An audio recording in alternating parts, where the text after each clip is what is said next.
When you see a big, ugly monster lumbering towards you, every fiber in your being usually screams, "Ah, bad guy!" But things are not always so black and white, folks. We've already covered 10 horror movies where the monster isn't the villain, but there are plenty of other movie monsters who are nowhere near as bad as they appear, you know. So I'm Gareth, this is What Culture Horror, and here are 10 more horror movies where the monster is not the villain. Number 10, The People Under the Stairs. In The People Under the Stairs, poverty-stricken boy Fool teams up with two burglars to steal from the Robesons, a pair of oppressive landlords known as Mommy and Daddy. When Fool investigates the Robeson house, he discovers cannibalistic children residing in the basement. And while Mommy and Daddy are scum, it's safe to assume the occupants living below are even worse. After all, it's hard to be on the side of a cannibal, right? That said, after befriending the Robesons' daughter Alice, Fool learns that Mommy and Daddy took in many foster kids over the years, forcing them to live by an impossible standard of ethics. And when the children rebelled, they were abandoned under the stairs, where they became savage. When it's ultimately revealed how Mommy and Daddy are siblings from an inbred family who intend to evict everyone in the neighborhood, it becomes clear who the real monsters are, and it's not those cannibal kids. Number 9, Oddity. Irish thriller Oddity revolves around Darcy, a blind psychic who's trying to solve the murder of her twin sister, Danny. She heads to the scene of the crime, which happens to be the house of Danny's husband, Ted. Ted is frustrated since Darcy barges into his humble abode unannounced, and worse still, Darcy has no intention of leaving until she's cracked the case. Darcy is accompanied by a ghastly wooden statue.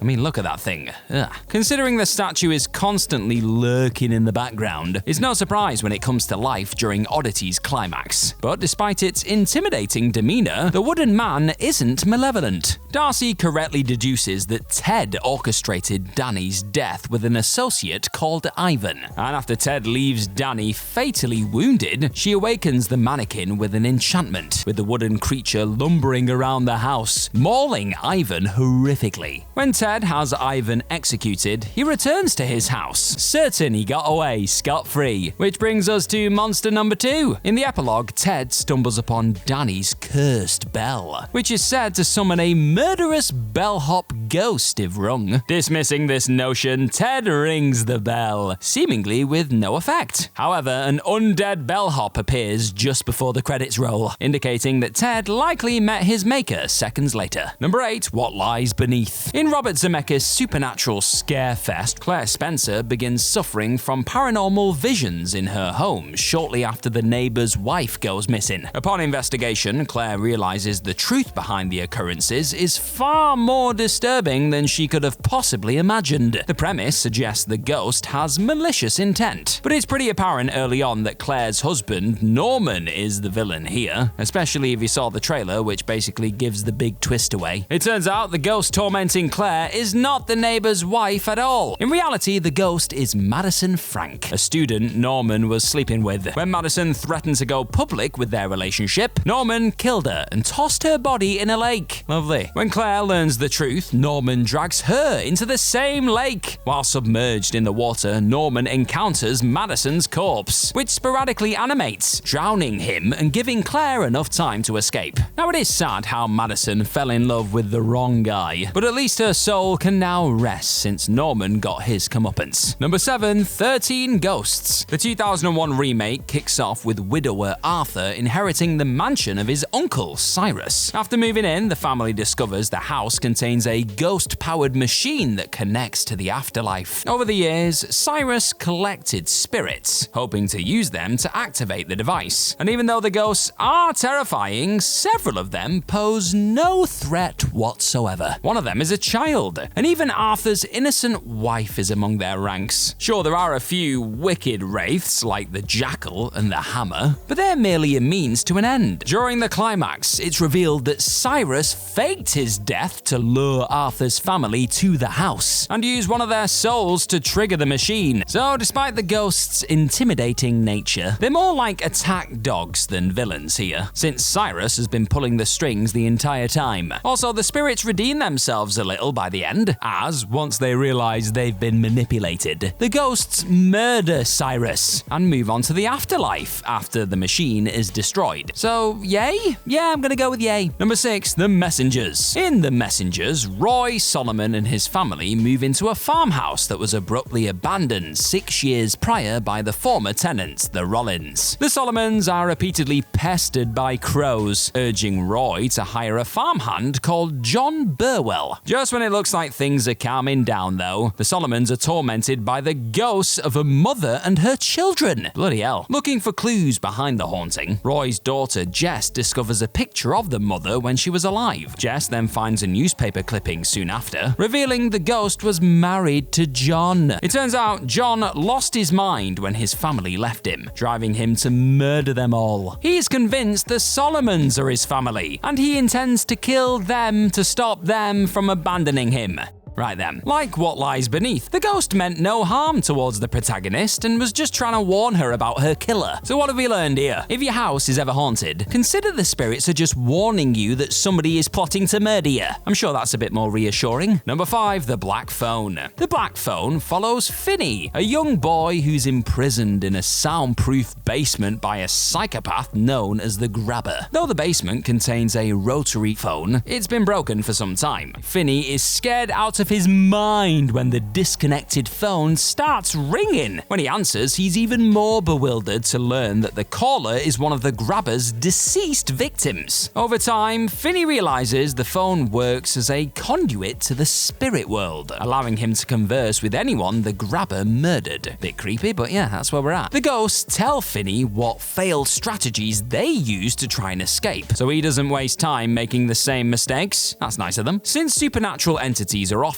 associated with evil, it is nice to see them being a force of good for a change here. Not only do these specters harbor no ill will, they're the only things keeping Finney alive. Number 4, Hellraiser. Now at first, this entry may sound just flat out wrong, since Pinhead is one of the most evil beings in all of horror. However, the self-proclaimed Hell Priest definitely earns his place here, as despite being the overarching antagonist of the Hellraiser franchise, Pinhead isn't technically a villain in the original film. In that first installment, hedonistic sadist Frank activates a demonic puzzle box called the Lament Configuration, banishing Frank to hell. Hoping to revive him, Frank's lover Julia lures men to her home and slaughters them, using their blood to rejuvenate Frank's body. Though Frank believes he evaded eternal damnation, Pinhead and his Cenobite cohorts intend to return his soul to the underworld. Yes, Pinhead scared the flip out of our hero, Kirsty, but the only person he punishes in the story is Frank. And considering that Frank is an unscrupulous maniac who tries to murder his own niece, Pinhead kind of did everybody a favor by sending him back to hell. Number 3, The Toxic Avenger. The much-delayed Toxic Avenger reboot is now finally seeing the light of day. Hooray! Meaning it's probably the perfect time to reflect back on the original 1984 picture. So let's do that. The story centers around Melvin, a geeky janitor who's regularly picked on by the local bullies. When a prank goes awry, Melvin falls into toxic waste, turning him into a disfigured mutant known as Toxie. Endowed with super strength, Toxie vows to protect Tromaville from all evildoers. At first, Toxie comes across as a hero, going out of his way to take down thieves, drug dealers, and pimps. But in the third act, the melted vigilante inexplicably murders an elderly woman at a dry cleaning store. In that moment, Toxie has an identity crisis. However, when it's revealed that the old woman was the leader of a human trafficking ring, our malformed hero realizes the toxic waste has endowed him with the ability to detect evil. That is handy. Using his powers and immense strength, Toxie cleans up the crime in Tromaville. Sure, he may not be nice to look at, but Toxie is anything but a monster, my friends. Number 2, Unfriended. Leo Gabriazzi's screen life horror Unfriended opens with high school friends catching up through Skype. Their online chat is infiltrated by the spirit of their classmate, Laura Barnes, who shot herself dead when a human humiliating video of herself went viral. Blaming each member of the chat for her downward spiral, Laura urges the callers to expose their deep,